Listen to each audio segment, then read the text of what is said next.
the historic March talk. I want to thank Omri Haven for filling in for me in January and February. I was exposed on overseas business. And, I'm glad to be back. Other than the weather, it's been good to be back. Um, as you know, the events of the past couple of weeks have turned the energy world upside down. So although this talk was originally meant to focus on the Inflation Reduction Act and green industrial policy, I thought it was really important, given the timing of events, to work with my student Parsa Ali Rezai and our team Safé to try to bring in some perspective on the events of the past couple of weeks, and particularly how the conflict might unfold and how it might affect the future of energy markets. And I think you'll find surprisingly the two subjects actually work together. I was hoping that Mitchell Beer of Energy Mix and Jay Mather would be here, but hopefully they will show up at some point. If not, we have plenty to discuss regardless. I also want to thank Parsa for helping us to spread the word through the Center for Comparative Muslim Studies. I'm sure your center is as busy as ever right now. So last year, once the postmortem of the Biden administration's effort to put climate change back on the agenda started to unfold with Trump's dismantlement, I thought it would be interesting to do a postmortem. And so I'm going to give you a couple of slides of my analysis of what happened with the Inflation Reduction Act. As you know, it was probably the most ambitious effort around the world in history to address climate change through industrial policy.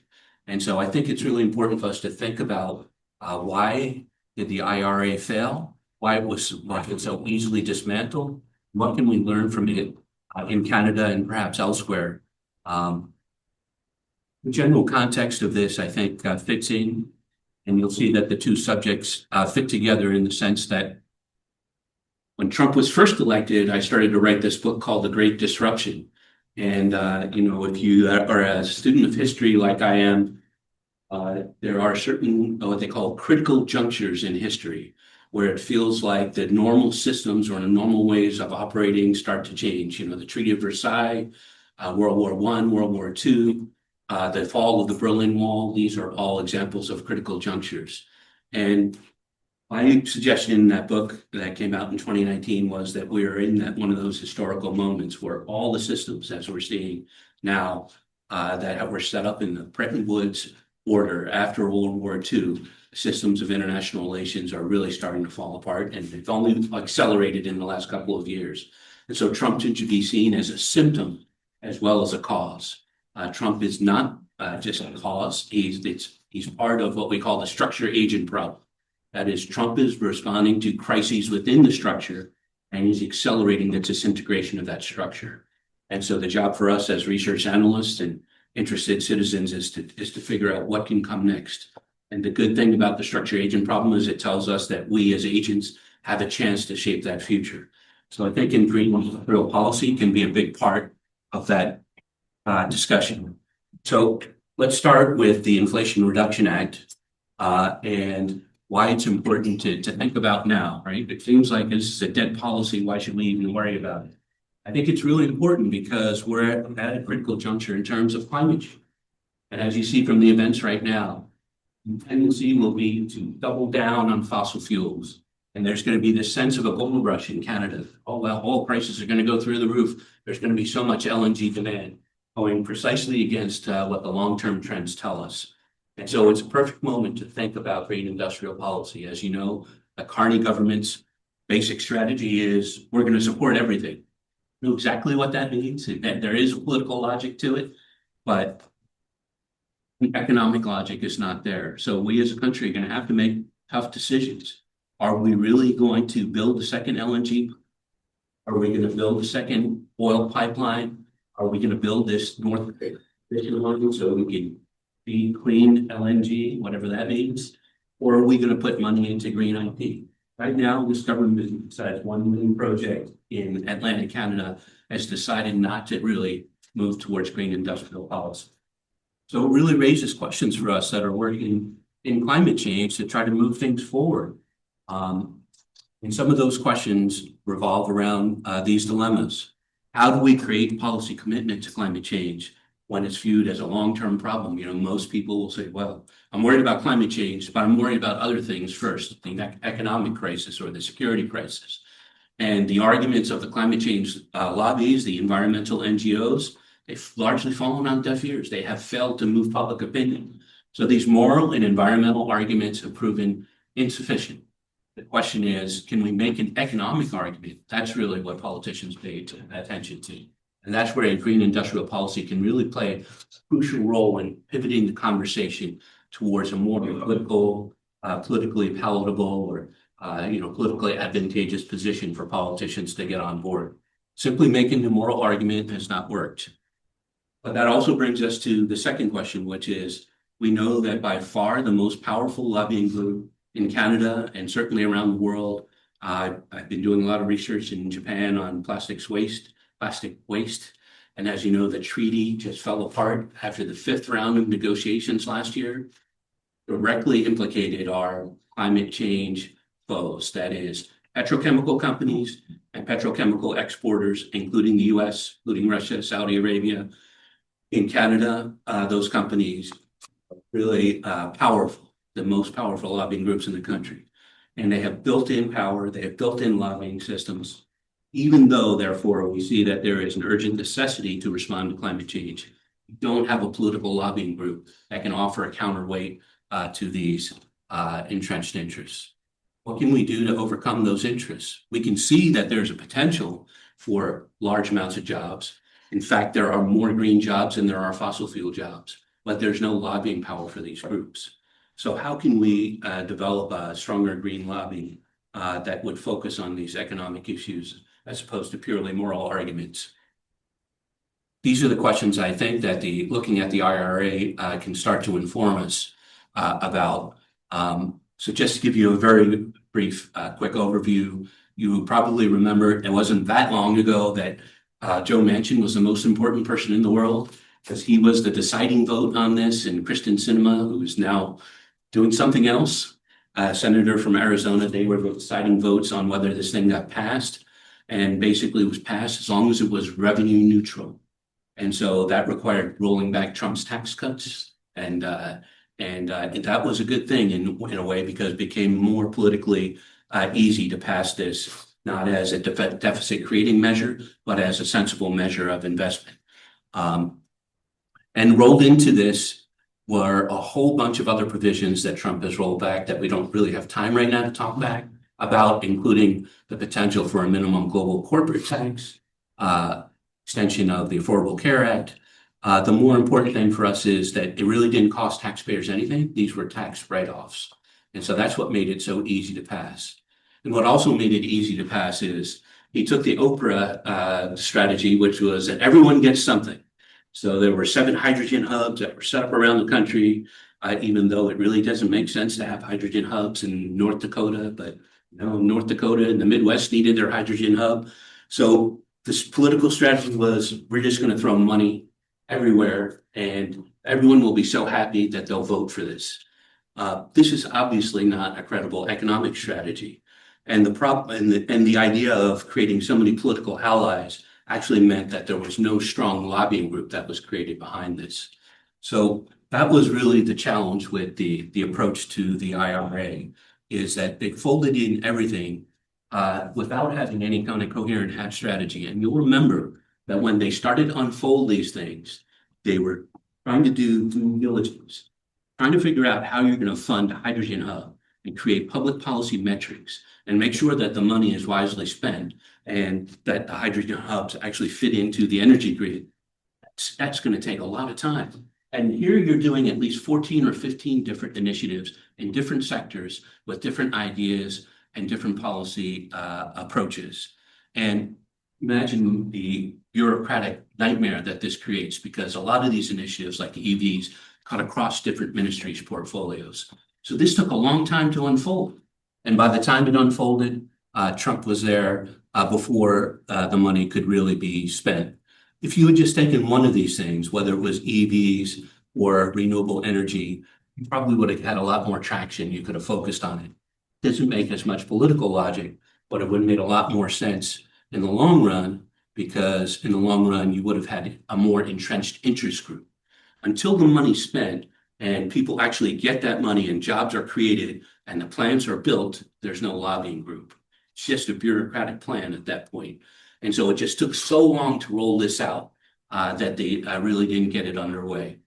And as you can see, I won't go through all this sordid history of Trump's unfolding of all the climate policy, but it didn't take long to undo it. And even despite the fact Biden was counting on that Republican congressmen are going to support this because they're putting money in their district, that wasn't enough to create any kind of sticking power because the money hadn't been spent yet and the plans hadn't been built. And so all of this stuff has been bogged down in the courts. And as you know, the EPA rolled back the most important provision, which was a provision that climate change was a public health hazard and that it needed, and that gave it regulatory power, for example, force coal plants to meet certain emission standards.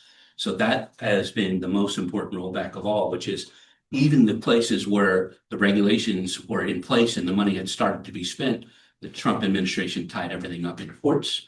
And by rolling back that main regulatory finding, they really took the teeth out of any kind of regulatory authority. Okay, so that's the bad news, which you already know. But there's really good news too. You know, part of the disruption that has happened is for 15 years, we've been arguing around climate change to push industrial policy so that we could overcome the infant industry problem, right? Overcome the cost of innovation. But as you all know, it's been an incredible downward acceleration of costs for renewable energy to the point where in sub-Saharan Africa, in Nepal and Vietnam, they're adopting EVs because renewable energy is competitive with natural gas. It doesn't require the capex, doesn't require the huge amounts of upfront expenses. There is still a stumbling block, and that stumbling block is we don't have long-term energy storage, right? Besides our hydro, which puts us in an advantageous position. We don't have long-term energy storage, which is why people talk about hydrogen. So batteries last, 4 to 6 hours until that battery breakthrough comes through. We can't move to a pure renewable grid, but what we can do is really reduce dependency on natural gas and dependency on coal in Asia, and really increase the percentage of renewable energy and take advantage of these costs because of China's successful industrial policy.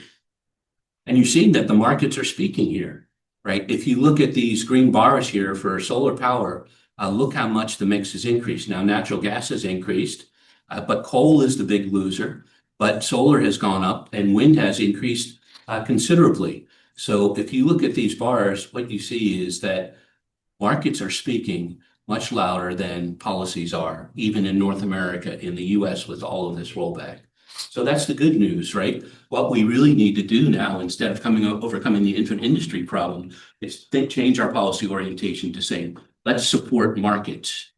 If you support markets and provide the capex and provide grid integration, then the lower price of renewables will do the trick on its own. Now, here's the problem. What's actually happened, despite all of this complaining by people about green and policy and picking winners, is what's happened is as the prices of renewable energy have come down, increasingly, the Trump administration has intervened to shut down renewable energy. So it's the exact opposite of what the fossil fuel lobby was complaining about and the Republicans were complaining about. They were complaining about government intervention. And now what we have is this massive intervention to support and prolong the lifespan of fossil fuels. So what a crazy world we live in, right? Everything has been turned upside down. Renewables are competitive, so Trump is shutting down offshore wind and putting all kinds of roadblocks into solar, including using the regulatory system. Despite that, renewables are increasing, just not as fast as they should. So this is 2001 versus 2025. This is New York, not a big solar state, but look how much solar has increased. Look how much wind has increased coming from nowhere, right? It's still, percentage is still low, but that shows you that markets are speaking here. Nuclear, despite the fact that it has many proponents, it really hasn't caught on fire because it's just so expensive. If you look at the LCOE, nuclear is way more expensive than these other renewables. Yes, it offers baseload power, as I'm sure Dr. Wright will argue, but the overall cost of nuclear, especially if you consider 1,000 to 10,000 years of public liabilities and waste, it's not competitive. Now, natural gas has taken a lot of the fire from coal, but what you can see is that there's a potential to really move to a much higher percentage of wind and solar. You can see that in Iowa. That's about as red a state as you can find. Iowa, Kansas, Nebraska, these are deep Republican states.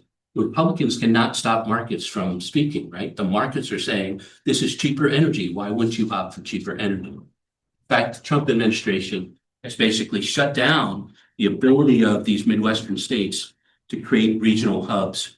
There was a transmission line that was supposed to go from Kansas to Missouri, for example. Trump administration shut it down. It would have gotten Missouri. So it's not even whether you have wind currents in your state. It's the ability to build the grid transmission so you can get the clean energy from the sources to where it's needed. And so everyone could potentially benefit from this. And hopefully that will happen once the Trump administration, it's already shooting itself in the foot. Once the midterms come around. Here is Texas. So you can see here a major decline in coal, increase in natural gas. But look at this increase in wind and solar. California, look at the potential for solar. Solar prices continue to come down. I could show you map after map of states and how much renewable energy has increased. So there's a lot to be happy with. The real problem is, can we get our governments to stop investing in subsidizing fossil fuels? If they would do that, the markets will do the work. They need to invest in grid transmission. They need to invest in energy storage. They need to invest in an east-west integration system. They might need to invest in hydrogen, but they certainly need to invest in better backup technology. So this is kind of where we are. The political logic of the IRA failed. It didn't really think about the long term, thought about the immediate passage. It didn't create a strong enough concentration of resources, and it couldn't get the money out fast enough to create a lobbying group. And that's exactly the problem we have in Canada. We keep putting more money into fossil fuels because they're the most powerful lobby group. And so because we're not investing in the transmission line or wind, and we're not investing in solar, of which there's abundant potential in the prairies, for example, those lobbying groups don't exist. So it's a kind of a chicken and egg problem. The other place that we failed is that public opinion isn't aware of these things. As I mentioned at the outset, they still consider climate change as a distant fourth or fifth priority. They don't realize, I'm sure you heard this last week, as the glaciers start to melt in Antarctica, there's a good potential that lots of port cities are going to face millions, billions of dollars in damage. Nobody's paying attention to these things. So Stefan and I worked on the scorecard last fall, and you can see on the CERT website the amount of projected expenses of climate change. Why isn't the Canadian government paying attention to these things? The numbers that we talk about in terms of the cost of climate change are coming directly from the government, but it's not paying any attention to this because there's no public support for renewable energy right now. So the shift to EVs and renewable energy is inevitable. And the only thing that's holding it back really is intervention. There's a reason why Trump put 100% tariffs on Chinese EVs and why the Carney government did, because they're better. The range is farther than it ever has been, and they're competitive with gas vehicles. So they're just holding up the dike. But everywhere around the world, Chinese EVs are being sold because they're better vehicles. So what is holding us up? Does the Carney government really think that they're going to revive a gasoline-powered automobile industry in the midst of these Trump tariffs? Like, where is the strategy to pivot the Canadian auto industry? So just the lack of understanding of this disruption to markets for renewable energy and for EVs is completely missing in our government at the provincial level and at the federal level. So EU and China, they are moving ahead on renewable energy. So the EU has moved back recently, but they will be the winners. They'll be the ones that are producing all the manufacturing, all the technology, all the service around energy. We'll be stuck with all these stranded assets for all these investments that we're deciding to make that have 20 to 30 year payoffs. Sure, there'll be a boost in the next year maybe, or hopefully 6 months, depending on how long the war lasts, how long it takes for these Middle Eastern countries to redevelop their infrastructure. Depends on where we end up in the escalation ladder. Yes, it will take a while for that energy markets to recover, but at some point they'll recover. We'll go back to the glut conditions that are impending, and then end up with all these stranded assets. So, I mean, Carney is a very smart economist, and why he doesn't understand this is beyond me, but perhaps it is. It's a matter of immediate political calculations, trying to get the majority, despite what's right in front of them. So that's basically what I wanted to tell you about in terms of where we are in terms of green industrial policy. And I think for major projects, if you'd focused on wind, if you'd focused on developing solar in the prairies, if you'd focused on energy storage instead of putting billions of dollars into carbon capture and storage, completely stranded assets that will create no revenue, then you would have put Canada ahead of the curve instead of going backwards. So that's really where we are. And what we need to do is really keep hammering away at our governments and telling them that the future of jobs, the future of income, the future of economic competitiveness for Canada lies in these emerging industries, not in industries that are deteriorating and are sunset industries.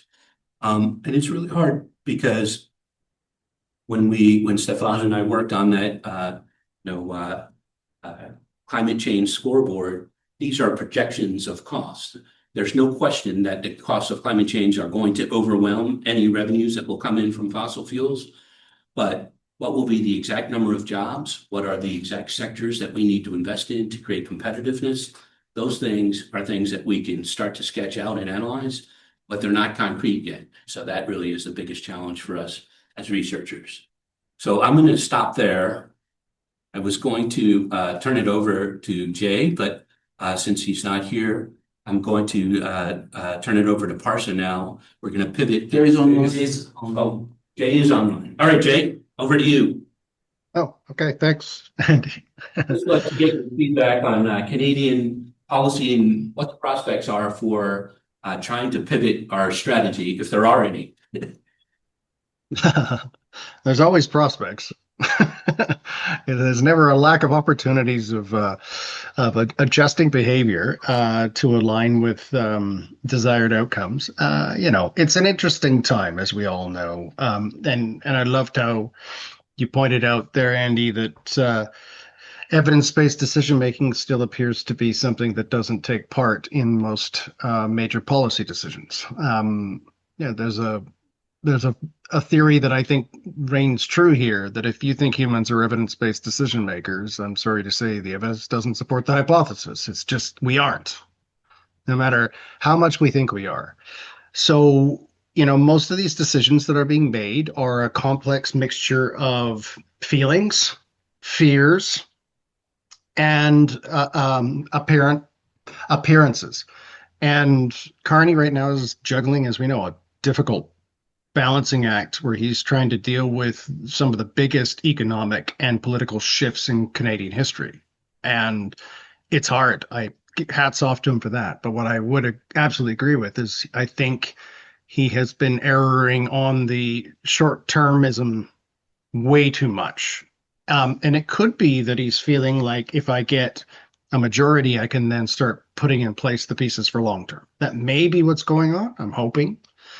But provincially, we're also running into these same challenges, as in my debate with the chair of BC Hydro. Glenn Clark's still shoving out 15-year-old obsolete information. It's just incredible. Still saying we don't have enough sun in BC for solar. We don't have enough, very many wind resources, that wind is too expensive, solar is too expensive. The old narratives that have not changed in 15 years are still present within the executive leadership of BC Hydro. This isn't ignorance. This is intention. None of this is accidental. This is because you've got, in BC, an incumbent Crown corporation that basically has been around for a very, very long time, and it actually formed out of the compulsory purchase of a bunch of independent power producers because they wanted to build pieces of infrastructure for future demand that was not yet here, that the sector wouldn't do, which I totally agree with. They did a great job. But we still today have BC Hydro arguing that a 60-year-old dam is cheaper to produce electricity than a brand new generation. Well, obviously, if you bought a house in 1960, it was cheaper than it is today, of course. But it's about what does it cost you to build it today? And being generous, saying that Site C is 15 to 20 cents LCOE per kilowatt hour, that's a 70-year payback for a $15 billion dam. It makes no sense to build it. It just is irrational in the extreme, but it's what we've done. And I don't know if there is the capacity to, in this current environment that we live in Canada, to really think beyond the immediacy. The the United States has obviously upended everything, and it's going to continue to, and we're stuck attached to it. So we're going to be dealing with the repercussions of that chaos for a very long time, and hopefully we make it through. I still say hopefully because I still think there's a giant risk the US will take us over one day. And that becomes clearer every day because you look at the decision making in the executive down there, and there is no decision making. There's emotions. So what can you do? What we got to do now in Canada is try to navigate this complex web of troubled waters in a realm with archaic decision making. BC Hydro, for instance, and many utilities in Canada don't have executives that embrace transformation or even know how to innovate or transform business. Because in order to become an executive in a crown corporation, you have to be a very good game player for a very long time. Those two things, innovation and being a government game player, are mutually exclusive. I'm sorry to say. Your appetite for risk evaporates when you work within that area for a very long time. And so, how does a company like BC Hydro take into account innovation? How does it look at virtual private power plants? How does it look at demand management methodologies or energy storage with an open mind without bringing the bias that comes with its views? And I don't personally think it can. I think it's impossible. That the only people who can bring good thinking into a garbage thinking situation are outsiders. But the whole system's designed to keep the outsiders out of the decision making. So there's an analogy I like to use, which is if you broke the world down into 10 people, about 7 in 10 people would be typically, if you broke them down at the chorus level, or followers. These are not necessarily people who aren't the smartest. They could be the best in the room, the best at their profession, but they're the most comfortable at understanding systems and rules and understanding their place within it and how they play the game. And about 1 in 10 people are leaders. 1 in 10 are outlaws, and 1 in 10 are self-destructive. The leader's job is to make things cement, is to build the processes, to create all of the things that nail things down. The outlaw's job is to focus on purpose. And purpose means breaking rules, jumping over barriers, finding your way through new paths in different ways, systems integration. There's bad outlaws and good outlaws. Trump is a bad outlaw. Good outlaws would be the visionaries, the philosophers, the leaders of spiritual groups, the artists, the Malcolm X's, the Mandelas. They're not ironically leaders. They're people who broke the mold and figured out a new way to do things. And what's really interesting here is the answers to how to navigate chaos, how to navigate a complex, radically changing environment lie with the outlaws. They do not lie with the leaders. But our whole civilization has been built to keep those people out of the room. Every step of the way, from kindergarten all the way to university degrees, you need to learn how to play the game. If you don't play the game by the rules, you don't get to succeed. And so it's a really weird thing where how do we take into account the people who we need their perspectives that are inherently kept out of their perspectives being taken into account? That's the challenge right now. And it's exciting because the gift of this chaos, the gift of Trump, is shaking Canada out of its complacency, forcing us to start to pay attention to different ways of doing things and actually forcing us to innovate. And my job on a day basis is to help clean tech innovators bring their technologies from Canada to Canada from the European Union. And wow, things have changed in a year. Everyone wants to talk. So this is exciting. We've got the best opportunity here because necessity is the mother of invention, and energy sits at the core of everything. The future economies of the entire planet Earth are going to, in one way, shape, or form, be related to electrons. And the economies that can produce electrons as fast and as cheap and abundantly as possible, that hopefully are not impactful, that are green, that's the optional one because we're choosing the opposite in most places right now. But the countries that can do all of that, fast, cheap, reliable electrons, are the winners in the world economy. And it doesn't matter what the industry they work in. And Canada right now doesn't have systems in place that enable us to take advantage of those things. We have very strict procedures that are not aligned with purpose. We have a lot of rigidity, a lot of complexity, a lot of opaqueness, a lot of slowness. We actually make wind power and solar power expensive in BC because we throw 10 to 15 cents a kilowatt onto its cost because of the grid connection process and the way we do calls for power. So, we could do it differently. We can. The answers are here. There is nothing that we need that we don't already have. The question ultimately has come down to, are we willing to lift ourselves out of our perspectives and go into discomfort of trying to learn something new? And I don't know. We'll have to see.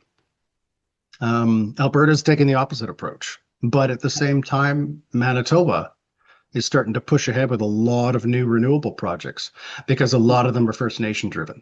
And they are behind the fence solutions. They are, what can we build on our own land to power our own industries? That stuff's starting to take off like crazy. And that's exciting. Those are the places where things can happen quickly. But I could go on forever, Andy. You know that. A lot of fun there. I don't know if Mitchell is on. Mitchell, did you make it? Okay. He wasn't sure if he was going to make it, so I'll set up another talk for him. Mitchell Beer runs the Energy Mix. It's a great website if you guys are interested. Has very timely kind of news about energy with a focus on Canada, but also international scope. And yeah, just really excellent journal to follow. So hopefully I can set him up for the fall. I'm going to ask Parsa to come up now because we're at that critical juncture of, do we double down on fossil fuels, or do we say that the reason why we're vulnerable to these disruptions in supply is to invest in green energy? And Parsa has been working with the Center for Comparative Muslim Studies and been doing lots of interviews about Iran, so he'll be able to fill us in on what's happening. Is sharing your slides.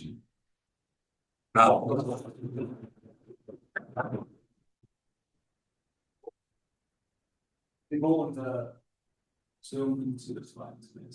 Yeah. Yeah. Okay, you can just tell me when you want to click. Okay, great.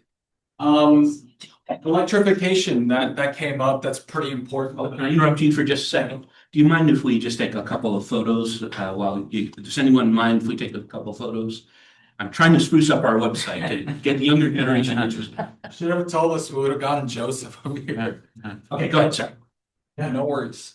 Electrification, a big step for the future of the global economy, global commodity production, value chains.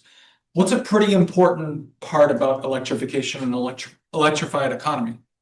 Right, we talk about semiconductors as being a major component to electrification. What's a major input for the construction, production of semiconductors? Anyone want to know? Yes. Sorry? Minerals, definitely important. Something that has to do with the petrochemical industry. Plastic, definitely, sure. Naphtha prices are through the roof. That's going to have a huge impact. One particular thing.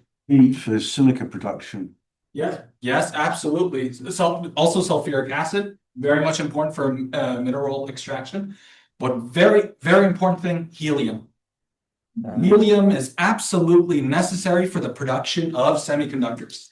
There are only a handful, maybe even 2 places on planet Earth that can produce an industrial load of helium for the production of semiconductors in East Asia. Want to guess where that is? That is right here, Qatar. See all those? So the red ones that you can see the legend over there, the red lines are natural gas pipelines. The purple ones are oil pipelines. Gas This is the South Pars, major, like the super giant gas field. The North field is what the Qataris call it. A major byproduct of natural gas is helium. You disrupt natural gas production through shut-ins, through depressurization, through, for example, targeting of the Ras Laffan Industrial Park. You're going to have a disruption not only in the fossil fuel sort of global oil and natural gas markets, the energy market, you're going to have a fundamental disruption in the process of commodity production worldwide. It's going to be a demand destruction maneuver. And this is what we're witnessing now, right? This is, I was on the Bloomberg terminal the other day. No one can afford it individually. SFU provides it for free. I go on there occasionally. They have really good map and graph making software. Go and use it if you can. I was on there playing around. As I'm sure everybody's aware, there's war in the Middle East, quote unquote, where Iran's theory of victory, after being assaulted by Israel and the United States, their theory of victory, since they're fighting an existential war in their minds, is to make it a sort of interstate Vietnam.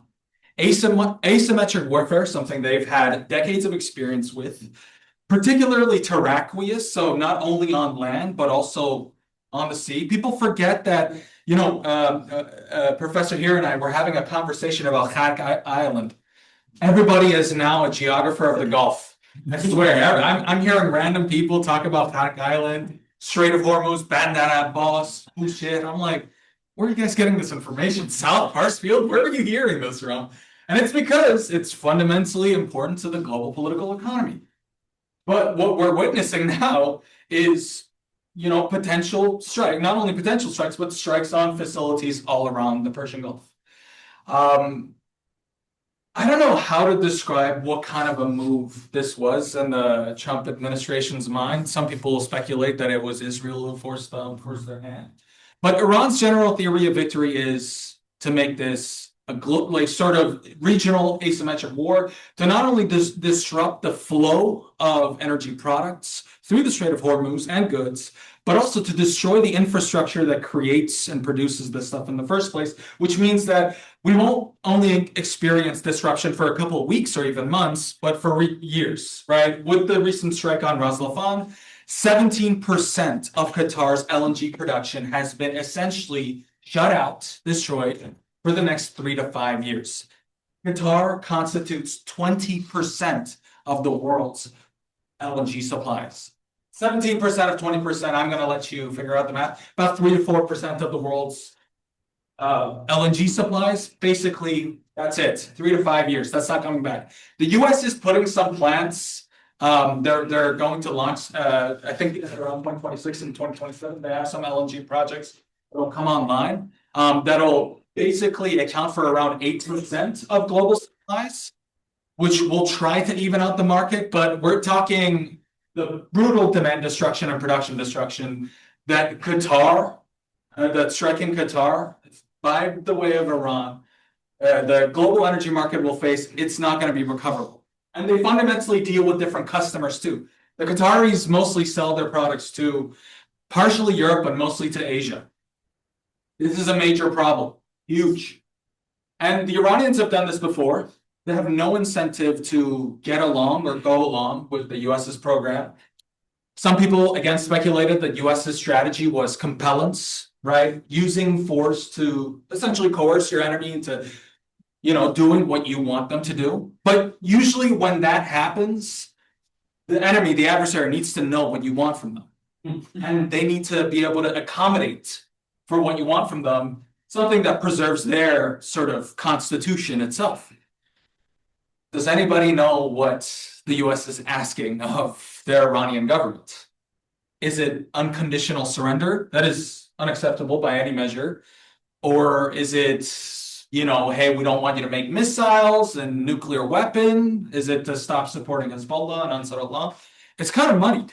So if your adversary doesn't know, I don't think the United States, frankly, has a coherent policy around this, If you can't predict yourself, your enemy can't predict you either. That's kind of the landscape we're dealing with. So they don't know what they want from them, except all they know is that they're fighting an existential war. So they're willing to make this last as long as possible and make it as painful as possible for the global economy. Because the Iranians are aware it's an election year. Midterms are coming up. If the Americans are going to have to pay at the pump for Trump's excursion, I think that was the term he was using.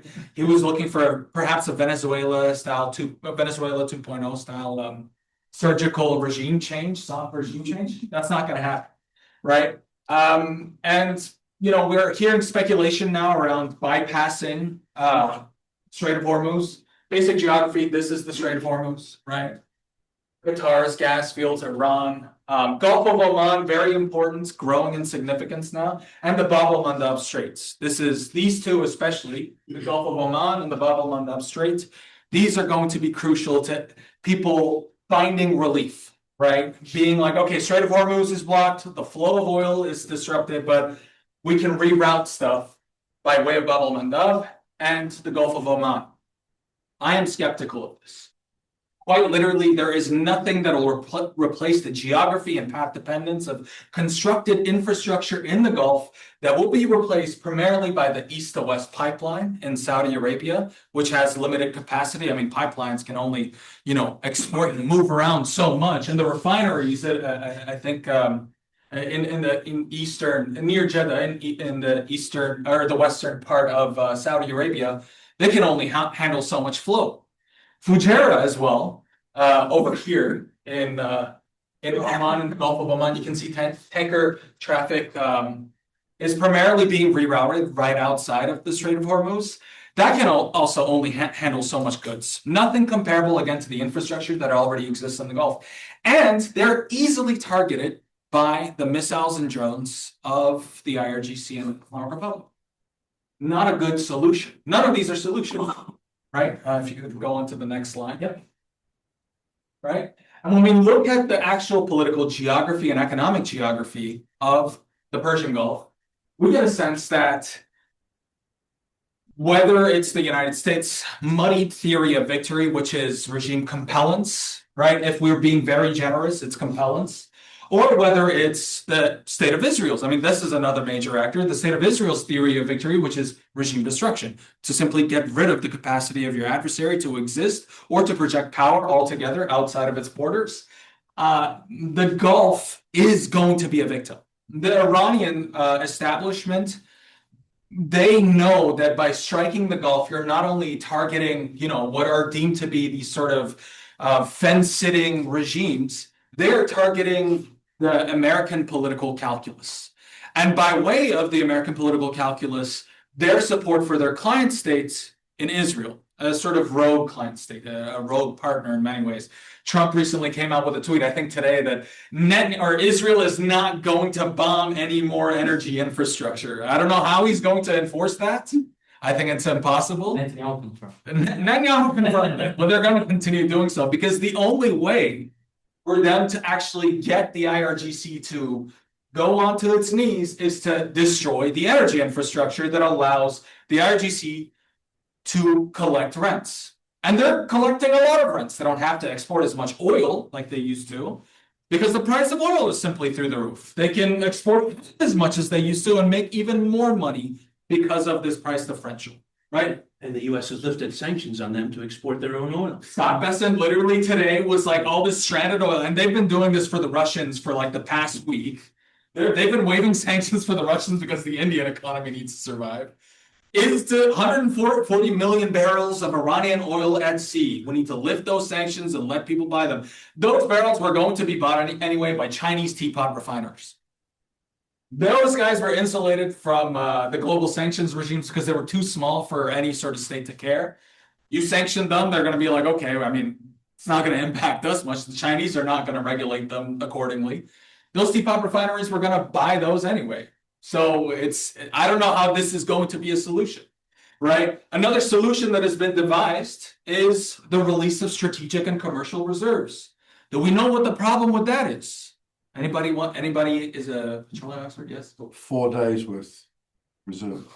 No. We got plenty of 1.2 billion barrels in reserves for EA members. We use 100 million a day.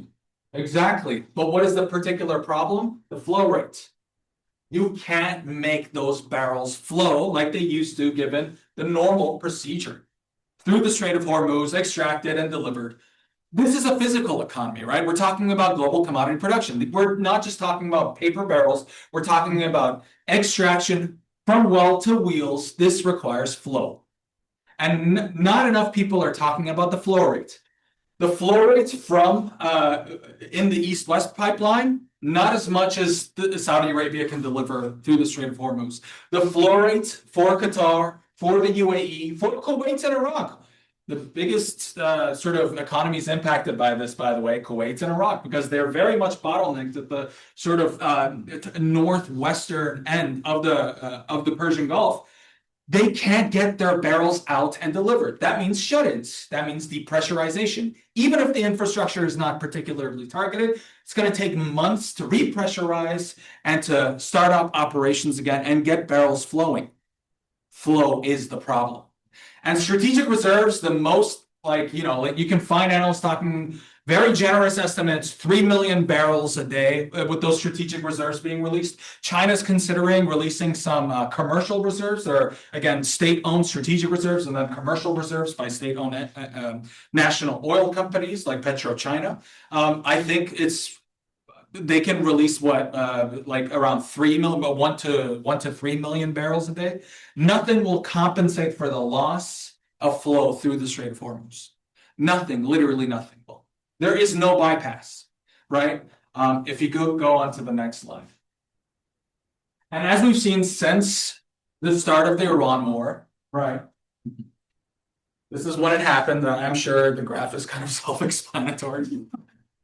We're seeing at the sort of bottom red circle, that's where the crude markers are at, right? When we talk about physical crude and even paper crude, this is where it's at. Exponential growth, about almost 40 to 45% increase, for example, in Brent crude over the past month. A slow sort of, because the market starts to price in risk well before things actually happen a lot of times. So we saw an almost slow and steady rise in February, but February 28th, I mean, after February 28th, because they like to strike when the markets close. That's been the sort of Trump tactic, I guess. I'm not sure if Bush did it that way too. Do we know what day exactly of the week Bush invaded Iraq? I'm not too sure, but I'm assuming that people were pricing in the risk a lot more before. That's just the crude products. This is upstream products. Downstream products, that's where you see immediate and massive prices rising. Singapore, for example, you can usually check their indices as a benchmark for Asian prices, especially for downstream products. And jet fuel in Singapore alone went up, that's the marker that I was trying to show. That is Singapore jet fuel. Through the roof. That means not only passenger flow, but also cargo will become much more expensive, especially in Asia. And this is something a lot of people are forgetting. It's not only the energy question for your fuel and every day. It's also jet fuel. It's also helium. It's also where's the other thing? Fertilizer. Demand destruction, right? We can talk about. This goes back to your point. I think connecting it to the sort of energy security and the sort of green industrial policy. It may seem like a good idea right now to hop on the sort of the petrochemical and oil and natural gas train. But this sort of supply disruption, this cost push inflation, this will entail demand destruction and recession, stagflation.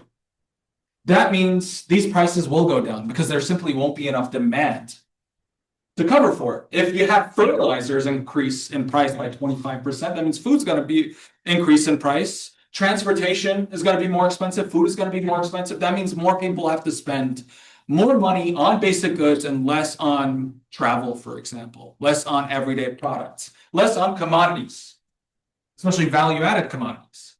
So you will experience demand destruction. And then when those prices eventually fall, the sort of commodity super cycle, when those prices fall, you will be left with a bunch of infrastructure that you started building that won't be fully built and operational by the time the market adjusts.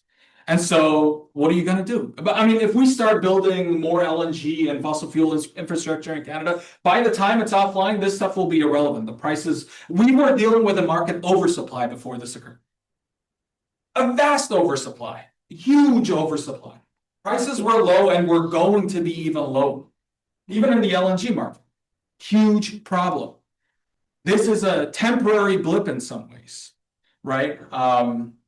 And so this is kind of the dynamic we're witnessing. And nothing around the strategies of any of the belligerent states would suggest that this will be a short-term conflict, right? So we're talking cost push inflation, massive supply disruption, and demand destruction on a massive scale, right? And this won't only affect fossil fuels, but also the commodity production, the global value chains and commodity production structures that impacted, cheap EVs production, right?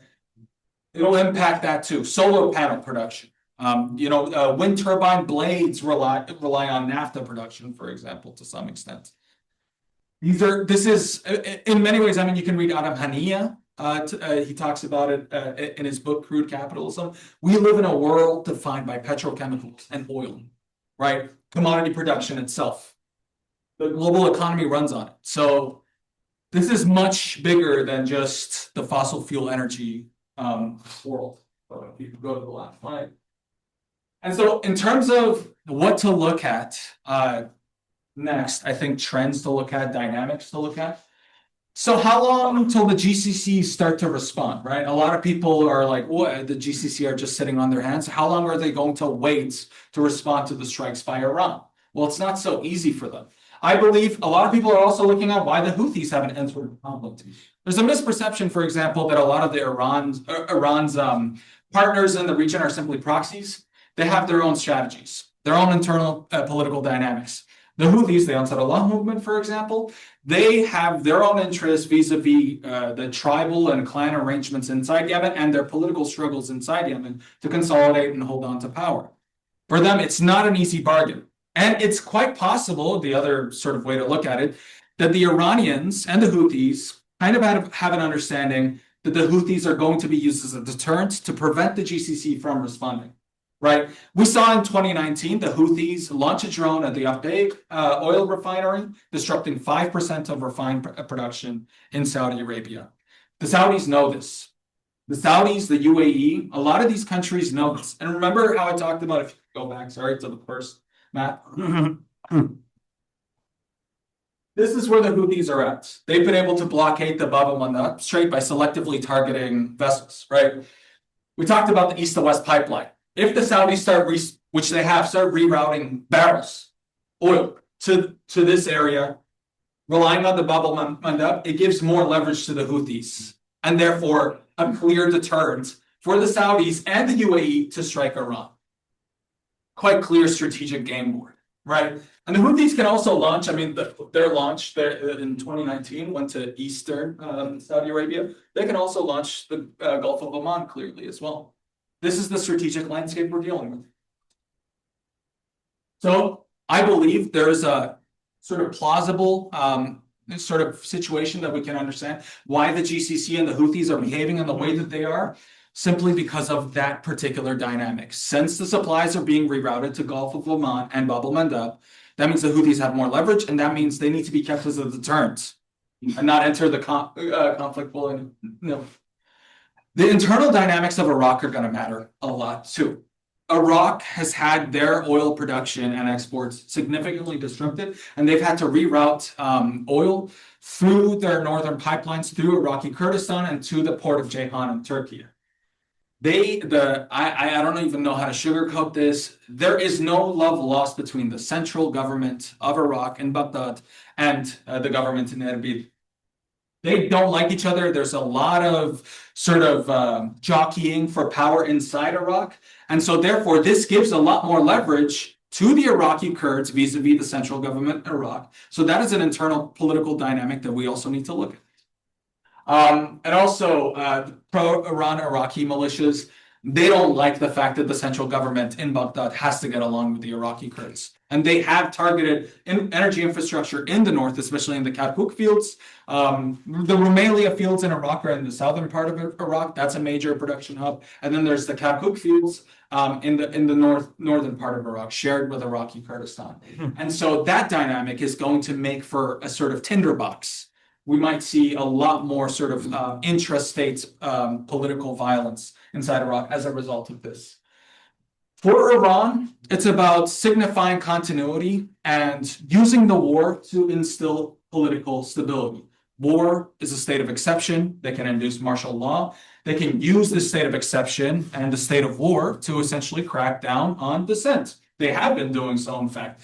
People can't go out and protest when there are bombs dropping and you have a bunch of militarized checkpoints all around cities. War is not good for revolution, especially war via air power.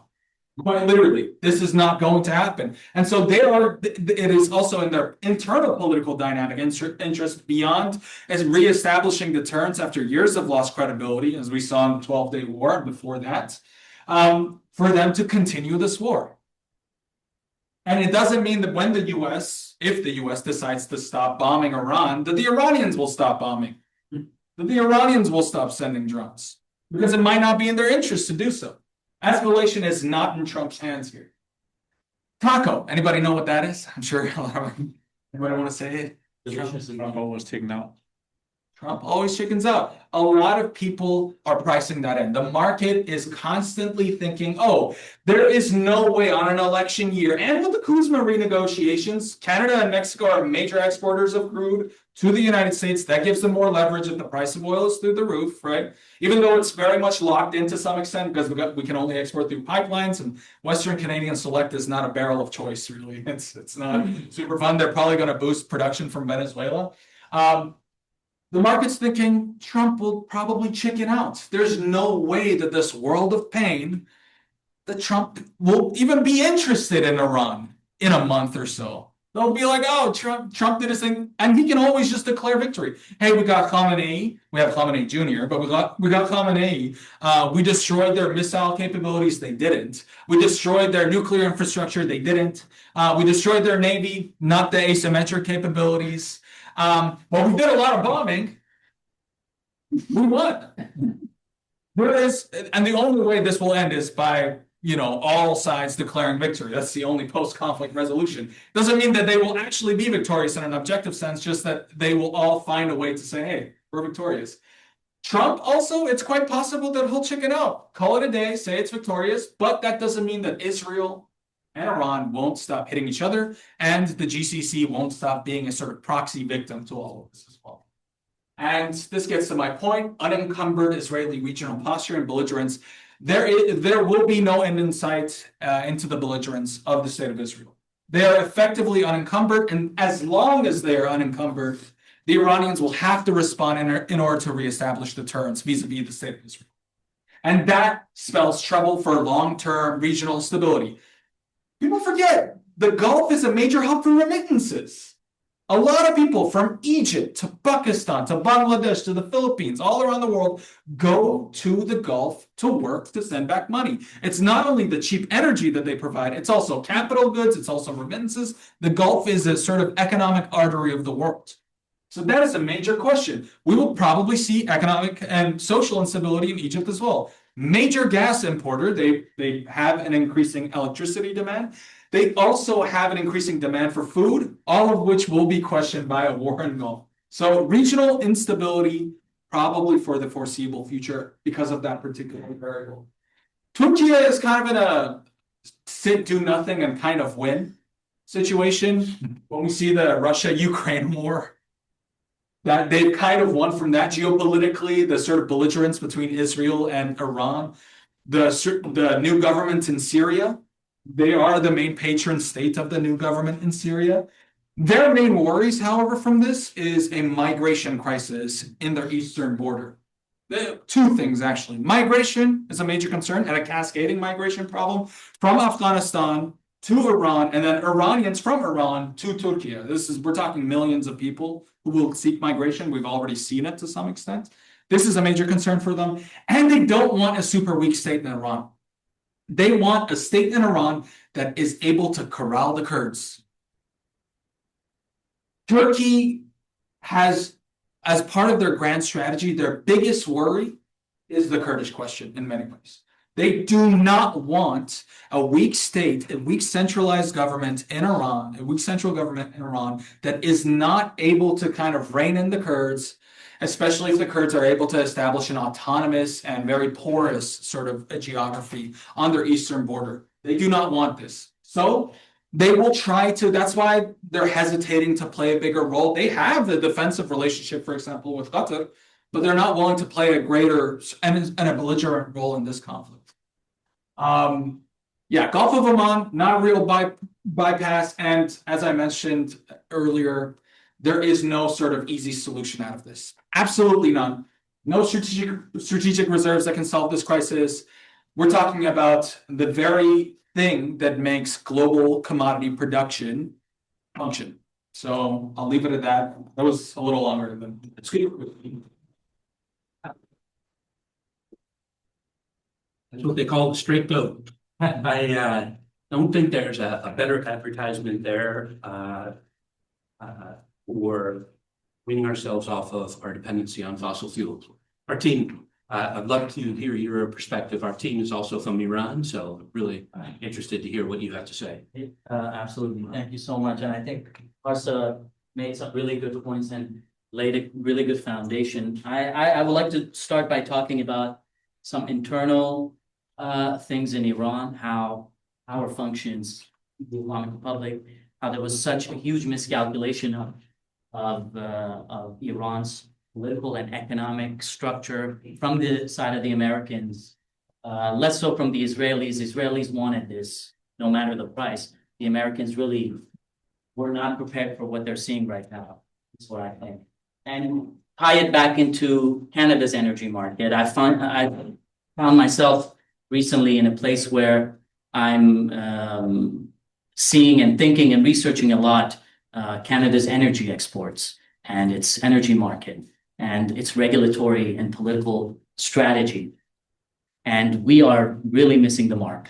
I think Dr. Hira made some very important points of why this is not a good long-term solution.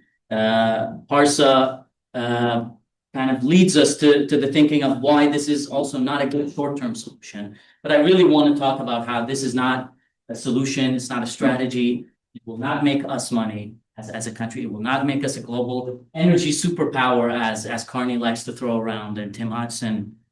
These are not politically and economically sound notions.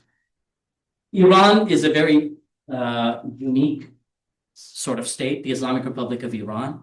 It is an old country. It is a country with constantly changing, but also very permanent socioeconomic structures.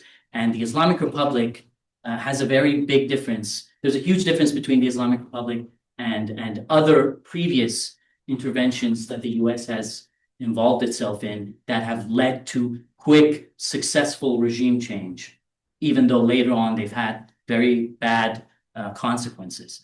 Iraq, for example, has had, during Saddam Hussein's time, a very centralized governance system in a way that it really led to a small group of decision makers at the end of the day. It was a system in which there were a lot of benefactors of the Saddam Hussein government, but there were not a lot of stakeholders in that government. You could find, obviously the Israelis find a lot of moles in the Islamic Republic, but you could find and target and bring to your side stakeholders in Iraq. You could not do the same, you cannot do the same with what's happening in Iran and the Islamic Republic structure. Islamic Republic right now is following a military strategy they call the Mosaic strategy, where during a time of crisis and war and assassinations of upper ranking figures and leaders, what you do is you separate and you divide the core of power and the core of decision making militarily and strategically into multiple mosaics that come together, that can and will function independently from each other when necessary. So you can take out Larijani, You can take out the supreme leader. You can take out Qasem Soleimani, as the Americans did before in Trump's previous term. You can do all of these things, but these will not lead to a deterioration of the capabilities of the state itself, and it will not make it any weaker inside of Iran. The IRGC is not only a military and a force of suppression and arms and kind of violent power in Iran. It also is an employer. It is an industry builder. It maintains industries in Iran. There are people that get paid by the IRGC, families whose livelihoods depend on it. Whether they are in favor of this system or not, they are benefactors. There are stakeholders. There are huge industries, corporations, whether private, semi-private, quasi-state-owned. These are direct benefactors of the current system in Iran.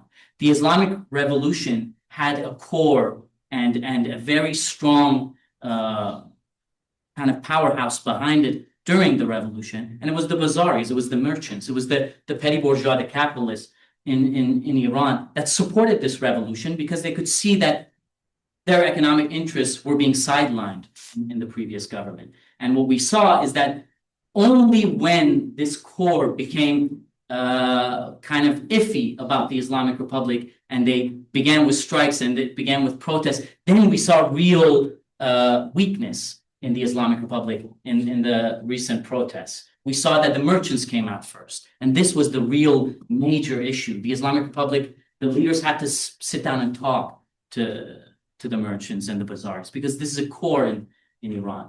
The issue in Iran is that you cannot do this surgical kind of regime change because there are so many different stakeholders and benefactors. There are so many different cores of power that what you will do is only irritate the system, making it act out more, making it cornered, making it less dependent on the rules of international law or maintaining diplomatic solution as the first step or as the main step. Now the Islamic Republic is in a survival kind of mode.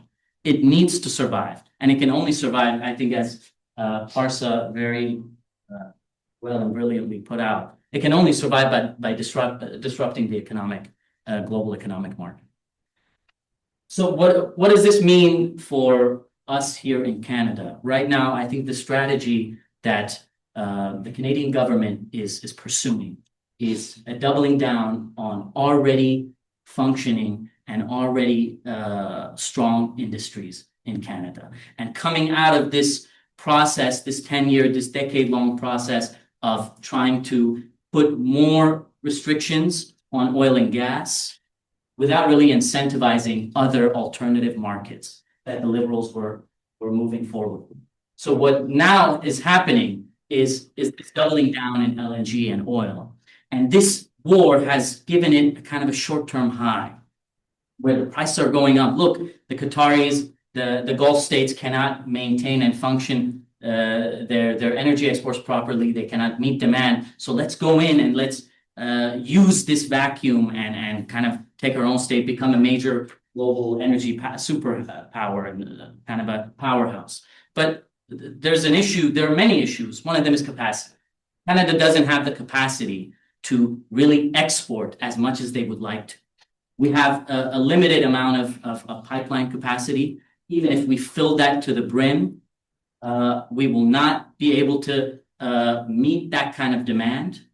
We have expensive LNG, very, very expensive LNG. We have very crude oil. It's not used everywhere. It has its specific markets. It has a specific consumer and customer. And we are not in a place, regulatory and policy-wise, to build more pipelines. The Major Projects Office that has recently been created to kind of streamline and give a more fast pace to approving these projects, even if building more infrastructure, LNG infrastructure and pipelines were a good idea, let's say they were, in Canada, they will not come to fruition the way the Carney government is pretending it will. The issue is not just getting approval for a project, it's to maintain approval. There's a very huge barrier in Canada, which is litigation.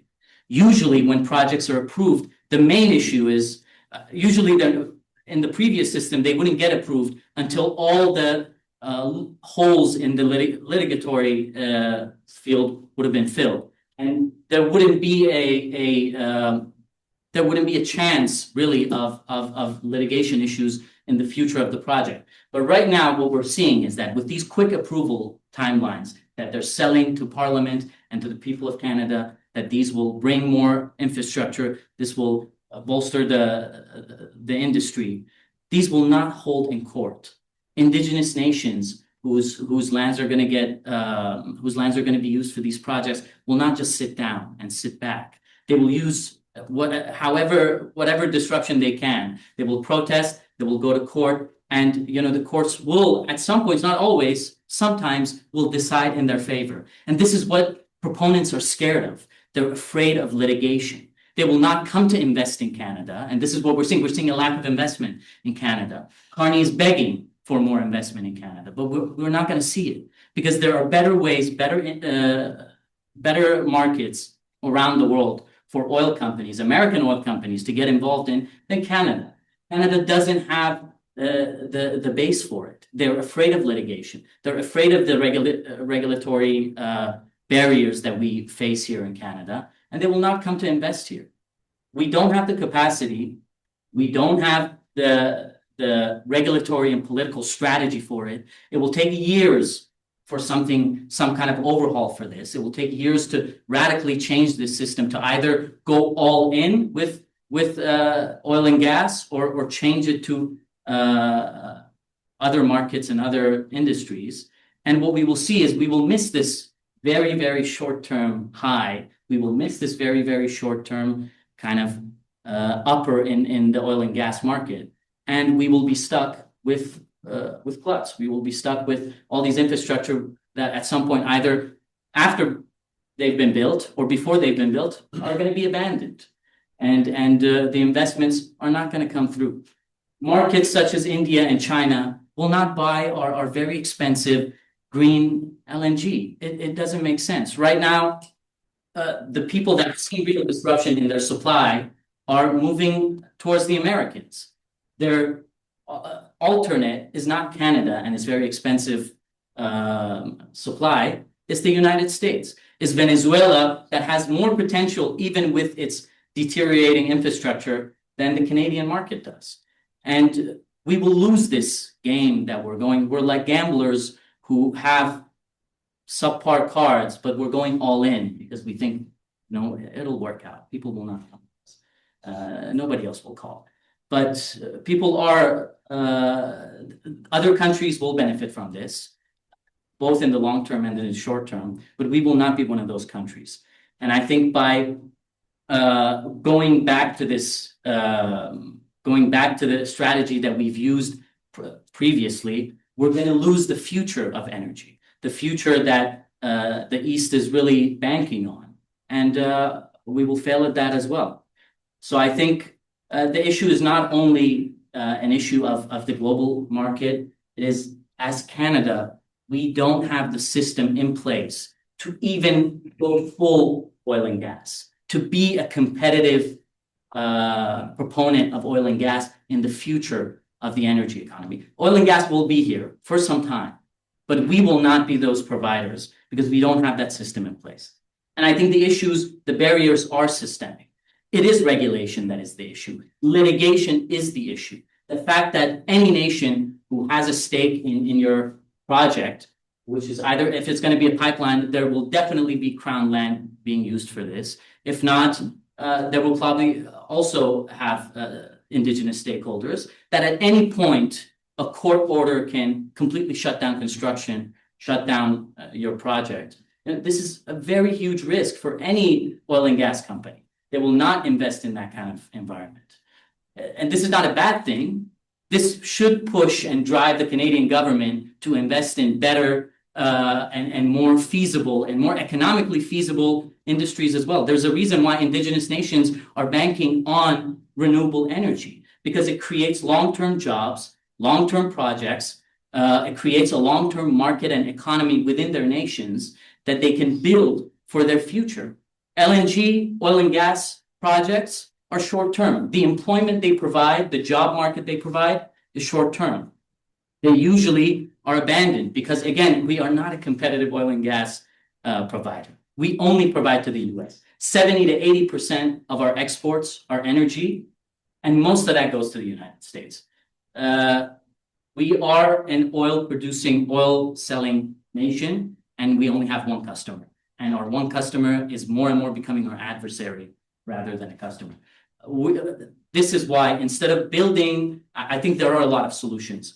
And a lot of solutions are not even in the energy sector. There needs to be electoral reform in this country. So even though we have these short-term governments that are coming in, at least we can plan for future, more strategic economic building strategies. But we're not doing this. Elections are short-term. Our two-party system is using this momentum of the first past the post system to keep going in the same loop, in the same cycle. We're losing on that front. Our regulatory policies are good. They're good for the environment. They're good for the long-term health of this country, and they should incentivize a pivoting from oil and gas. But because there is no economic incentive provided by the government, I disagree. So I believe in this idea that markets for these cheaper and up-and-coming energy will be the future, and we need to provide incentives for them. But again, the government has to step up and provide these incentives. The government has to prop up these markets because they are not competitive compared to oil and gas in the bigger picture, the larger picture of Canada's economy. Our economy is run by oil. No government in its right mind, if it opens up the energy market, would go against oil and gas interests. It just can't. It's not possible. They need Alberta. The memorandum that we saw that was signed, the MOU with Alberta and Canada, again, is a testament to that. The Canadian government, its current structure cannot handle even either going all in with oil and gas or even pivoting away from it in a very real sense. And I think there's a reason why the Chinese are better at this than us, because they can plan for the long term. They don't have an election coming in 4 years that will change the party and will change the prime minister. Is it a solution that we can implement here? No, but it goes to show where we lack foresight and where we lack strategic thinking. So again, I think there are regulatory barriers. I think there are economic barriers. I think there are geographic barriers, us becoming an energy superpower.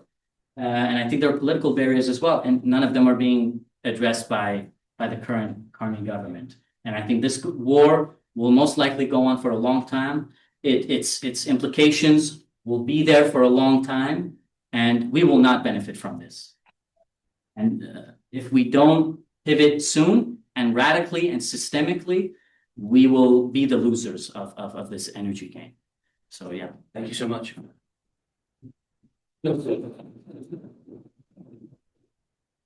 Remember the cost curves I was showing you before? Imagine, as Parsa and Artina pointed out, there are supply constraints on how fast LNG can be produced.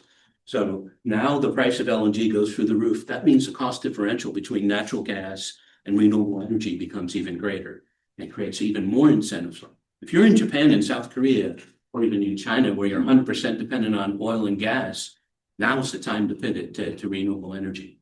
I'm going to ask you guys to come up. I know Parsa needs to leave early, so if anyone has any comments or questions for Parsa, Ask me right away. I gotta go. yeah, ask right away. Dr. Wright? I was asking the question, it's a request perhaps. I was fascinated by all of your insights, and I would ask of you perhaps to coordinate with Andy. I think what you said today is very, very eye-opening, very important, and we could get an article in the National Observer newspaper very easily. So if you succinctly put, 1,500 words together, outline what you said today, I would push hard to get that published for I you. recently spoke with Dr. Hira about publishing something through CERG. Perhaps we can Yeah, go. I'll talk to Parsa about that. But, the National Observer, million readers a month, read by the Carney government. It's worth getting a place Sounds A good. little wider audience. Sure, Sam has its own incentives, I didn't say it. No, but We definitely. can do both. I'm lucky to sit on the advisory board and I can't promise publication. What I can promise is it lands on the editor's desk, skips a whole bunch. Sounds good. We'll be in touch, I guess, through Dr. Yuhet. Yeah, figure it out. Any other questions or comments for Parsa? Portia specifically, but for both, if that's okay. Yeah. It's more political, I guess, and it might not directly lead to the energy question here, but based especially on the second speaker, Arden, was it? Yeah, comments. I wonder if it's the way we see Iran and the way we're describing Iran as a dictatorship. There's this bunch of people, 5 to 6 men, who are on top of this huge pyramid. And if you sort of decapitate that, you're going to get rid of the entire thing. It seems to me the way you described it and the mosaic strategy actually translates into what we would call legitimacy, because there is a significant part of the population that supports these people.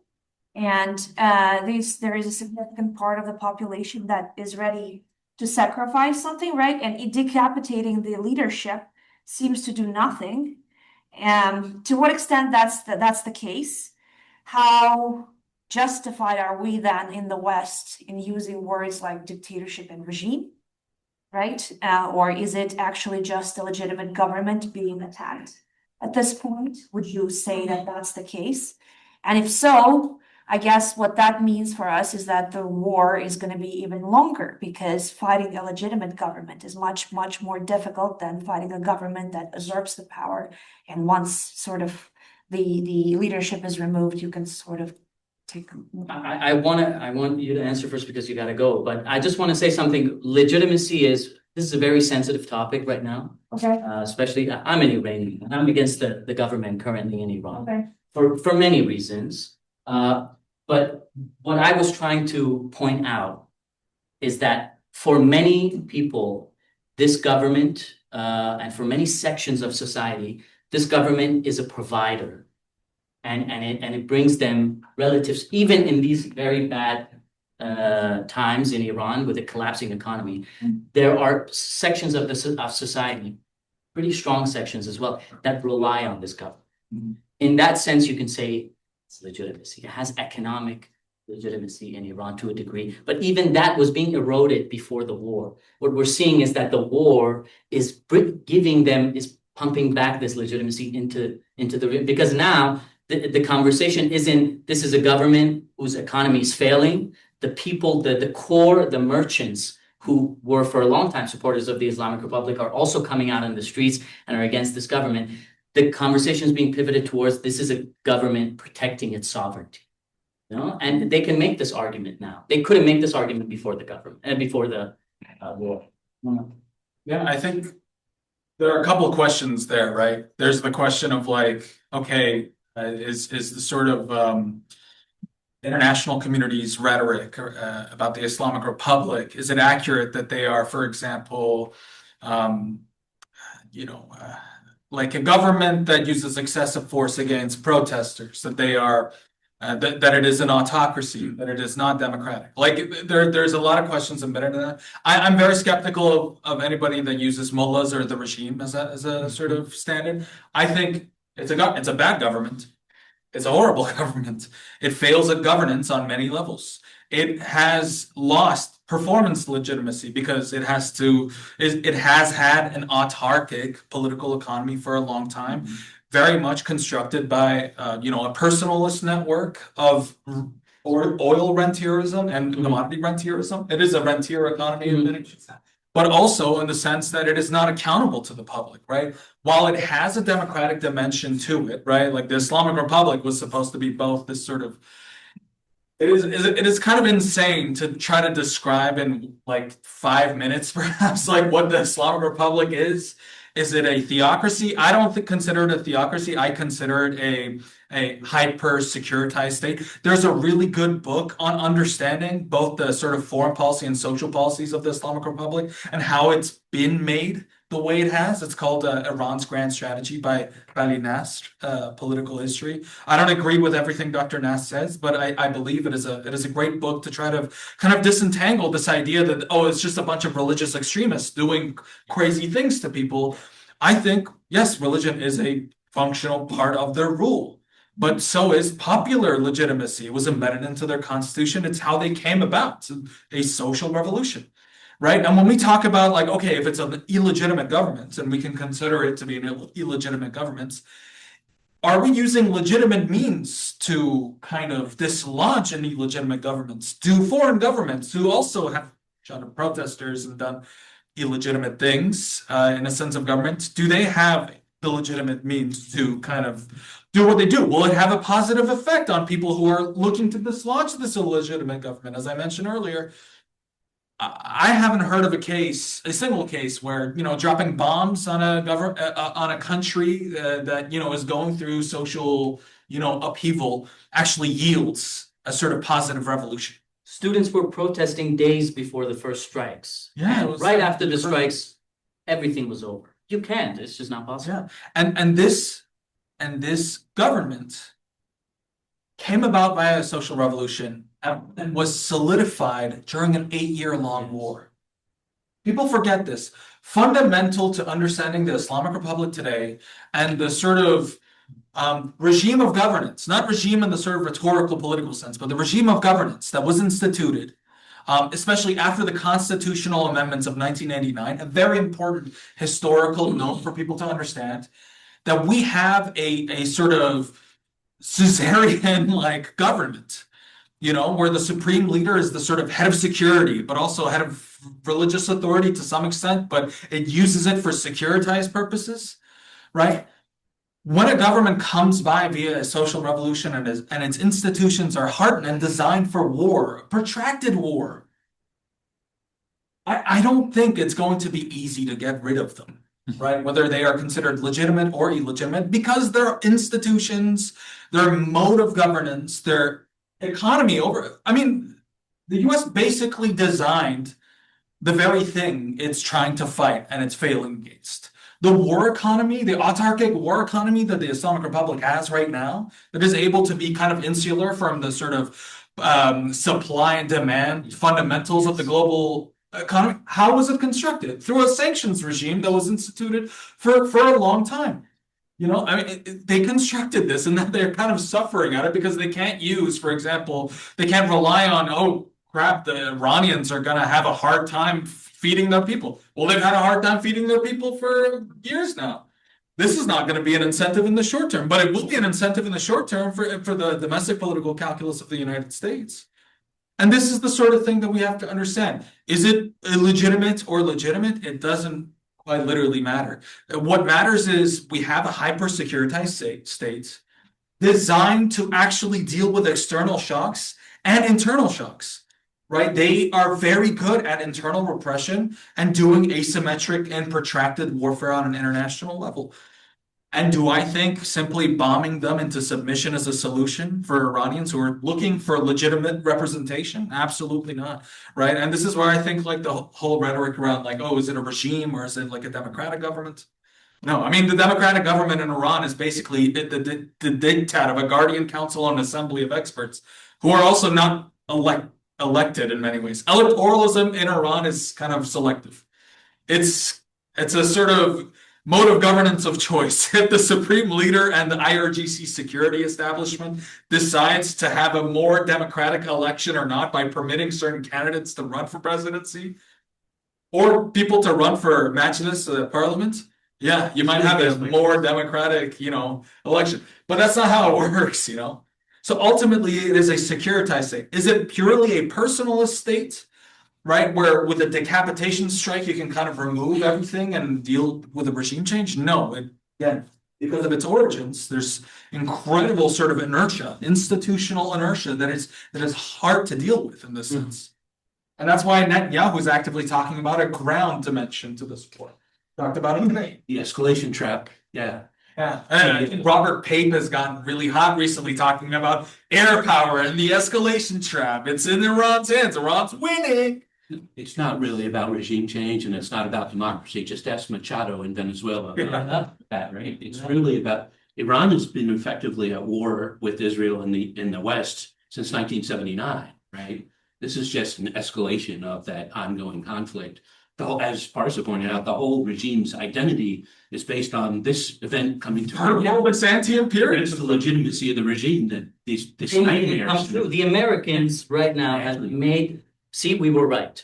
The Islamic Republic can say to everybody that we were right. They've been demonstrated. And we did everything correctly, and this is the enemy. It's the devil and little devil. They gave an 86-year-old fascist the death he wanted. Yeah, he became a martyr. It was like, it's kind of, I don't even know what to say, it's incredible, the landscape. But I think the only definitive outcome that you can understand out of this whole thing, right? Look at the revealed preferences, not the stated preferences, because they're all over the map. Revealed preferences show that the belligerents of this conflict are looking to, well, the Israelis are looking to simply destroy as much as possible, and the Americans just kind of want to have operational success. That's the only thing that defines American strategy right now. Look at the successful list of targets we nuked out of existence. Look at this.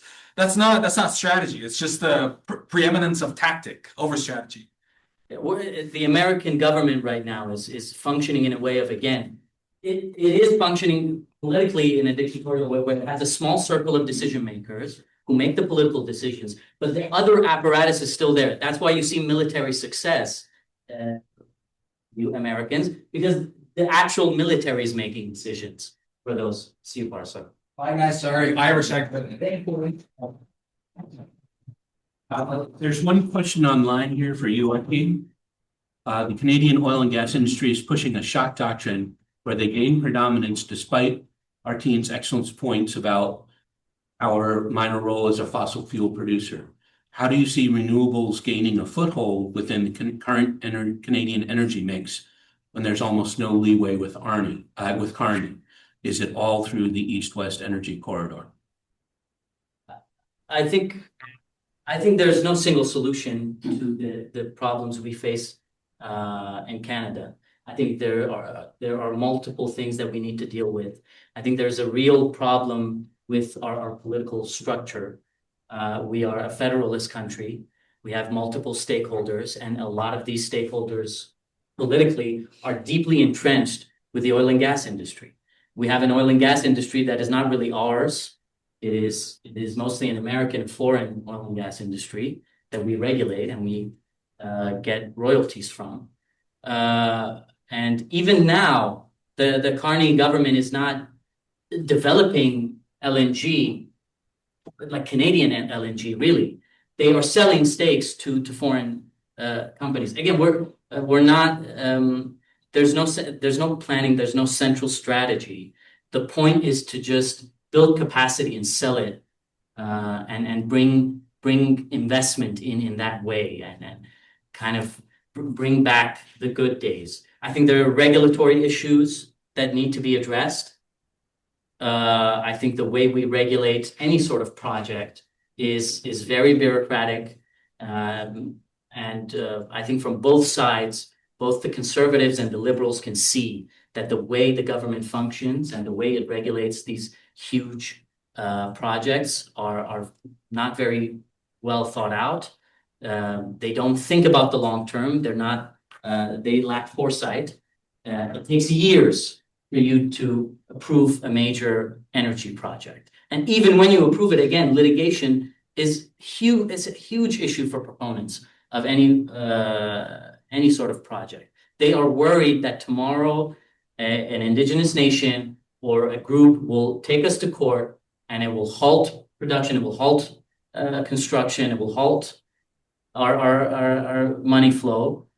And it has happened before. It has happened before and it will happen again. The issue really isn't that we don't have oil or gas. The issue is that we don't have people to invest in it. Because again, it's not competitive. It's not competitive. I think there needs to be, again, political systemic changes in the way we deal with politics in Canada. The Trudeau government promised electoral reform in 2013. So, yeah, and there's a real importance to it. It creates a lot of differing voices in decision making, and it takes us out of this major parties. But it also gives alternatives a chance to speak in the political room. But we don't have that right now. We have two political parties that are deeply entrenched in the oil and gas industry, and they don't really have any innovative idea of how to get out of it. They think they can just produce more and everything will be okay. And again, we don't have capacity for more production. We don't have enough pipelines. We don't have enough export infrastructure. Building it will take years. Approval of it will take at least 6 months. And all of these come back again to this idea that we have systemic problems. I want to ask, we're almost out of time. I'll get to your questions in a minute. I just want to get Jay, your final thoughts before we wrap up. Sure. I echo much of what's already been said. We are a process country. We are not a purpose country. If you break down the vast majority of our efforts, they're designed around procedures that have very little to do with their purpose. What I would also add is the federal government plays such a tiny role in energy in Canada. All they manage is border crossing. They don't manage anything else. So it is the provinces that do actual energy, not the federal government. Yes, if we build an east-west transmission line, they're involved, but only at the borders. That's it. What else is very interesting is this is an age-old economic discussion from the 1950s. Value-added industry.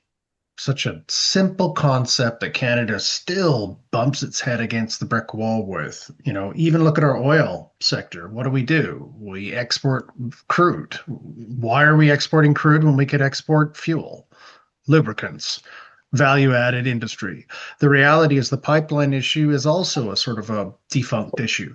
If you actually took the existing pipelines and modified them to carry fuel instead of oil, we don't need more pipelines because when you turn oil into fuel, you reduce the volumes massively. You can use existing infrastructure to transport a more valuable product to market. It's interesting because one thing that jumps to mind for me is if the Canadian government just did something very simple and it said, if you export raw materials, you get taxed at a much higher rate than if you export value-added materials, we would have a radical shift. We talk about not having the money. We have the money. Money's made up all the bloody time. This is a wealthy nation. The thing is, we just don't invest in things that are for the future. We invest in things that are for tomorrow. And that fundamental disconnection could be managed in a lot of ways. What if we use the Canada Pension Plan to actually invest in Canada, in value-added industries? What if we did it ourselves with our own money? I mean, there's $1 trillion sitting right there that is still being used by the Canada Pension Plan to invest in 5% and 3% return on investment fossil fuel projects all over the world. It doesn't make any sense. So this is about systems integration. And the reason why we've got these issues is the top-down thinking. We are a nation of oligarchies. There are 4 to 5 players in every major industry in this country. We worship oligarchies. And when you break down the oligarchies, they are basically the same company that has a different shade of color on its logo, but it's doing the same thing. And when you do that, you super concentrate the power, the influence, the lobbying into a handful of players that are basically focused on business as usual. That's all they know how to do. And so it's quite clear that when you put people like Carney and Gregor Roberts into positions of power, these are big system people. They are big system professionals. They work in big organizations, but they don't have the faintest clue about small. And small is where all of the innovation happens. So they're topsy-turvy. It's like I said earlier, you need the thinkers in the room who aren't in the room. Now, how do you get a voice to someone like Carney? You got to be a big voice. You got to be on a platform that he recognizes. You got to be part of a newspaper he reads. That's not where the answers are. It's that simple. The answers are in the other area where you avoid looking every time. Stefan. Thanks. I wanna I'm trying to make sense of this moment in time with what it means for the energy transition. Like, I'm trying to think of how is this moment different from the first oil crisis in 1973? And I would love some views of the people who are here.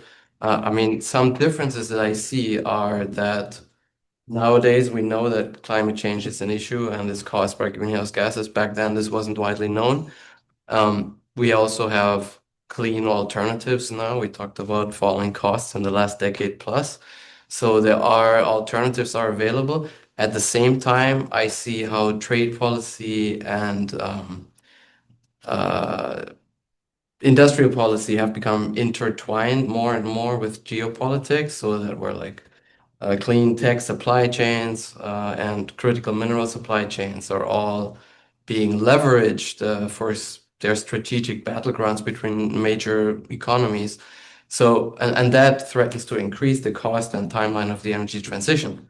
So, I don't know, I want to invite views on what do people think when we look back 10 years from now or something? Did this help the energy transition? Did it slow it down further? Yeah. Martin, do you have any quick responses for that or? I'm honestly, I would like to hear as well. Yeah, I think it depends on, whether you're an exporter or you're an importer, right? If you're an exporter like Canada, then you just hit a big payday. Because the prices of your exports just went through the roof, and as Jay pointed out, the systems are all oriented towards commodity production. Maybe your agricultural sector takes a hit, but commodity prices tend to move together. So that means that your agricultural prices are likely to increase in response to the price shock and in response to transportation costs. So this is good news for the United States and for Europe, and it's terrible news for Asia and for Europe, who are importers of fossil fuels. Great news for Russia. So what I was getting at earlier is, like, I was just in Japan for 2 months and I had this conversation over and over. You're an LNG importer and your solution is to diversify your sources of LNG. Why isn't your solution to invest in renewable energy? And the main answer I got is that there is just still some trepidation. I know that you have expressed it before with relying too much on renewable energy. So I think the more likely outcome you'll see is as prices push up, the percentages of renewables will go up, but there'll still be this baseline dependence on fossil fuels. You'll see it already in Asia. They're going back to coal because the prices of natural gas are going up. Dr. Ray.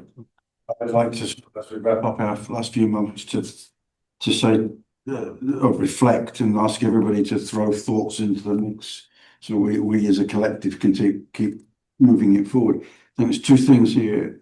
There's a schism in this discussion today, and it is if the situation in the Middle East continues and they bomb the Jesus out of all the infrastructure, suddenly there's a long-term problem there, in which Canada has an opportunity to build pipelines and compete, at least in the time to construct solutions. We can argue about which is more more expensive to export, but we're also a safe nation, which will suddenly make it more appealing to investors to reinvest in Canada versus a bombed out Middle East that could all just blow up a second time over. The other thing, the counterpoint to that is if it's a very quick resolution here, and we only have a 5% hit in global production, we've already said we're over capacity, then Canada makes the mistake of diving down and double downing on fossil fuels badly. Right? The reflection that hasn't come out in the discussions that I think we collectively should work on is with renewables, you get dominion over your own security and your own economy. So you could secure your own economy against future shocks from the outside world. We know China is building renewables and possibly build because it wants to escape the dependency upon imports. Right? So that is something that all countries, if they step back and think for a moment, we all want to be independent and look after ourselves. That is right back to your slide at the beginning about why the moral and the environmental argument had failed. Maybe country's governance and security is the argument for renewables going forward, because we cannot turn around very easily Canada's fossil fuels to be self-serving, because I counter your point, Jay.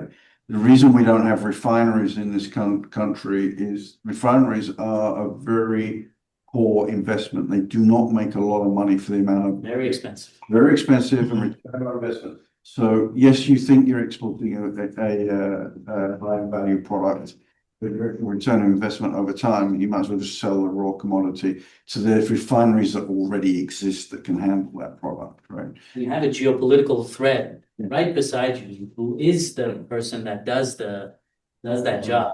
They're not gonna just let you build your own. The Americans buy our crude because of this. Now you're making a good point. Yeah, we got 2 or 3 minutes. Anyone have any last thoughts you want to share? Yeah, I have a question regarding, like, in principle, I totally agree we should go to renewable energy. But I'm trying to think through like the feasibility in terms of replacing the economic output from replacing the economic output from oil, replacing it with renewables. So we get a lot of our GDP from the fact that we export oil to different countries, mostly the US, right? And so in the US, the fuel that we export is mostly used for like cars and trucks and all that other stuff. And so if we were to replace it with like wind turbines and like easy hydro and like nuclear power plants, we would only be able to export the energy through wires, through like the electrical grid. And so if we want to replace the demand for like fossil fuels into electricity, that would mean that we would need to have in the US, which we don't control, we would need to overwhelmingly replace all their cars with electric vehicles. And so, like, given that, like, how do we like sort of like square the circle? Like, it sounds great that we want to replace things with renewable energy, but like the buyers don't want that. Right? Yeah, they might not want Hold off on responding. I just want to get any last thoughts or questions from the audience, and then we'll address them all or try to. You had mentioned very briefly the fossil fuel subsidies versus subsidizing grain. Yes. I just wanted to bring that up. Yeah, well, we're in the hole, and with TMX, maybe TMX will finally have some revenues that to justify the government buying it. That's the most egregious example, but there are many other examples. Obviously, the federal government, if the federal government doesn't back the second natural gas pipeline, it doesn't happen, right? Carbon capture, they're also subsidizing that. Huge subsidies. Which is basically pointless, but again, it's greenwashing, this new push. Was there anyone else that wants to add? Yeah. In the back, go ahead. Oh, I have sort of a strategic question that's localized to the university. The administration is revising its like responsible, ethical something investment policy. I don't know if you guys are aware, but they're essentially omitting the section about fossil fuels or the commitment to not invest in fossil fuels from that policy. And so in an early engagement that I had as a student representative with the finance team at SFU, I queried them on why that was. And it was because they're shifting their definition or their criteria of what they consider ethical or responsible. Previously, the language says it's like informed by ethical and social factors. And now it's informed and defined by social, environmental, and governance factors. And so my question is if, because there are 2 town halls this week, one on Friday and one on Wednesday next week, if we are to go in to discuss, how they're going to commit to not investing in fossil fuels, although the finance team gave me and my colleagues their word that they would not reinvest in fossil fuels, I'm curious about what the rationale would be at this point, given those 2 different definitions, the proposed one and the current one, right? Because of course, I think with the geopolitical situation, we can err on the moral and social definition, but then I think because the arguments around why it's such a bad economic decision to continue investing in fossil fuels is so compelling, I wonder if we should, enter into the town hall with that approach instead. So yeah, my strategic question is kind of like, what kind of logic should the student body or the universities, just the denizens of the university, what kind of logic should we employ to query the finance team on this change in their policy language? Check out the fossil fuel scoreboard. Stefanat and I worked on that. It gives you a very clear cost benefit analysis of the benefits of fossil fuels versus the projected costs of climate change. And the projected costs of climate change, regardless of what happens with the price of LNG in the short term, are going to be overwhelming any possible revenues that will The come in. fuel scoreboard. Yeah, it's on the CERG website. Yeah. Alex, did you have another comment? no. Anyone else have any last comments? Yeah, go ahead. Like my question answered, like, do you? Oh, yeah, sorry, we were just gonna get to the. We're going to get to the questions. I just want to get the last I'm question thinking about it. on this. Yeah. I just want to end on like a hopeful note. So I mean, I think the one thing that really this war in Iran highlights is the volatility of fossil fuels, the fossil fuel markets, right? And that's really in contrast to clean energy solutions that are really energy secure. So on the one hand, we know that a lot of the solutions are increasingly affordable, and now they're also energy secure. And I think this kind of dual framing needs to be picked up by the people who advocate for clean solutions.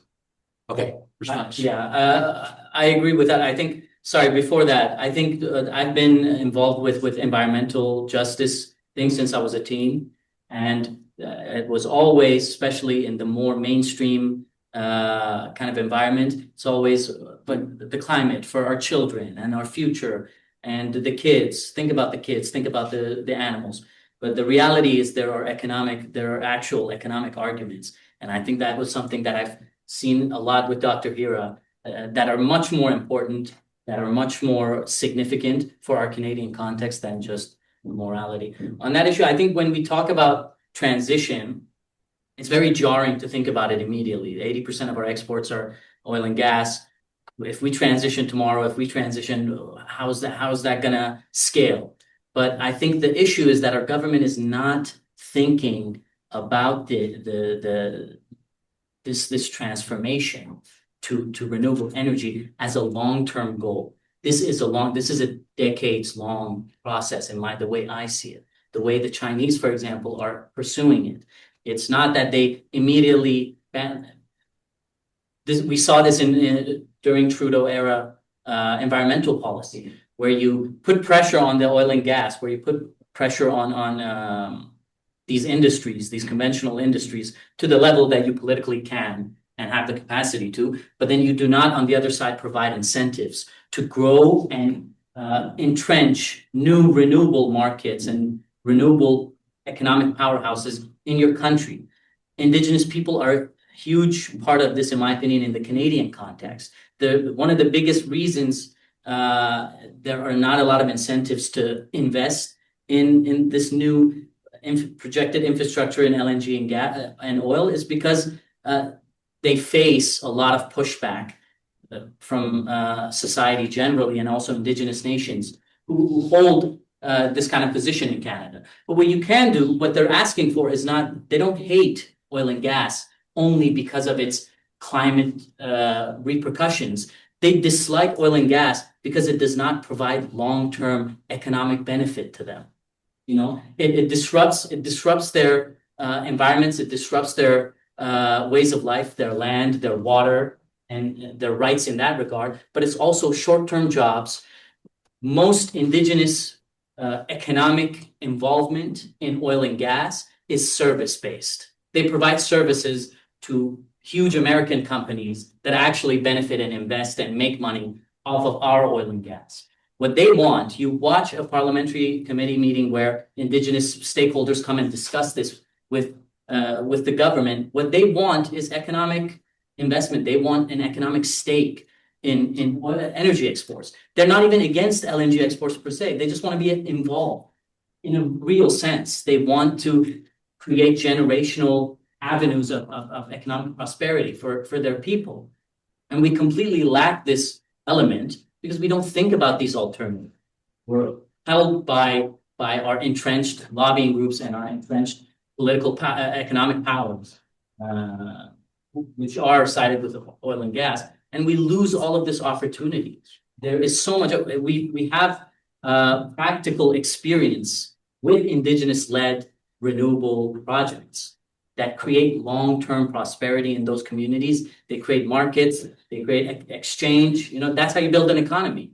I think they made a very good point. Small things, then That's how you create these huge systems, and that's how oil also started, right? I'm gonna Yeah, go ahead. turn to Andy. I'd just be very careful speaking for the First Nations.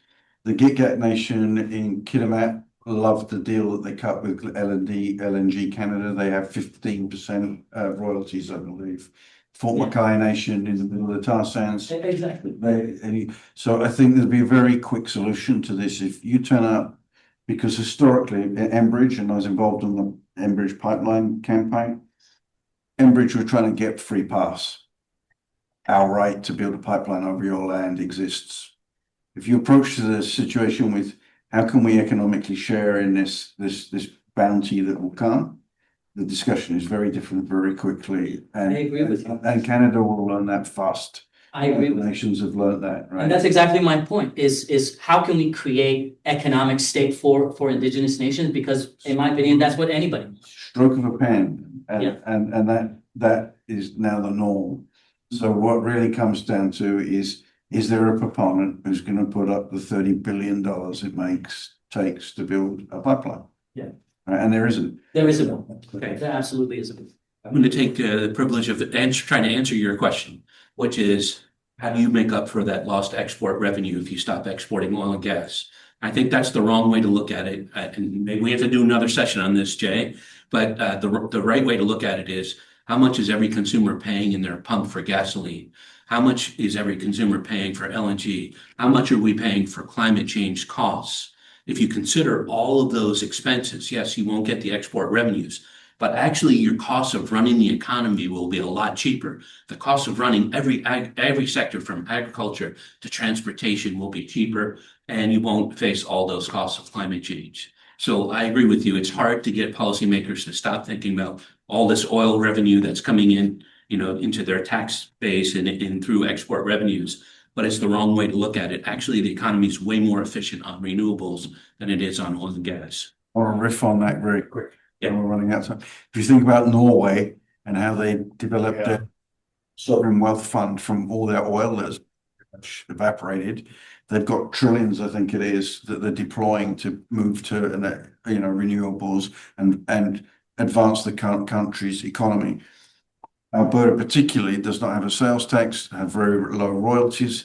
They've spent all their wealth on buying plastic products back from China, put from pink flamingos on their lawns, believing that they will have this wealth stream for life. I think you could double down. I think for this very short opportunity when oil prices have doubled, we could say sovereign wealth funds from all that extra profit, retake those profits, direct them at building a renewables economy for this country where our own economy becomes stabilized and we sell out our oil with our existing architecture, infrastructure that we have without double downing on it, because the world's going to need oil for 30 years. We're not going to get off in a hurry. We've got more than enough to produce, and Canada could live very well transitioning its economy by taking those royalties that we have in this moment and refocusing them. But again, the issue is it's privately owned, foreign owned, and we have become also in a way royalty. We do tax, we do get royalties, and it's what do we do with those? At the moment, we fritter it away. We could use it to buy and build our own crown-based government renewable energy. Yes. We could also do the value adding. I mean, the sovereign wealth fund of Norway is over 500,000 Canadian dollars per Norwegian citizen. They had the same amount of oil that left Norway as Alberta has over the exact same period of time. So the easiest comparison there is what is the oil industry worth per Albertan? What's it really worth? Every Norwegian's got $500,000 Canadian bucks in the bank. Now that's as clear of an economic statement as possible, saying who did it better than the other, who succeeded, who thought ahead. So, if we took that sort of sovereign wealth approach and we actually invested it in the future, in the value adding, in the resilience, then we get multiple benefits. And as Andy said, when you do the full cost benefit assessment on what the costs are of what we're doing versus the benefits, it doesn't square. It's 41 degrees in Southern California today. That's what climate change is bringing. Like, we keep forgetting, we still are behaving like this is optional. and our civilization isn't going to survive 3 degrees Celsius. So 2 hours. I really need to cut off the discussion at some point. Yeah. Have a monthly talk. Anyone that wants to be added to the list, let me know and we can continue the discussion. I really think that the world's going to go potentially to go in 2 directions. One is just continuing dependence on oil and that oil and gas dictate our fortunes. And the other is double down on renewables, increasingly make EVs cheaper, improve battery technology, and then we cut off this dependence. And I'm really hoping that we're going to go in the second direction. Let's see. All right, thanks again.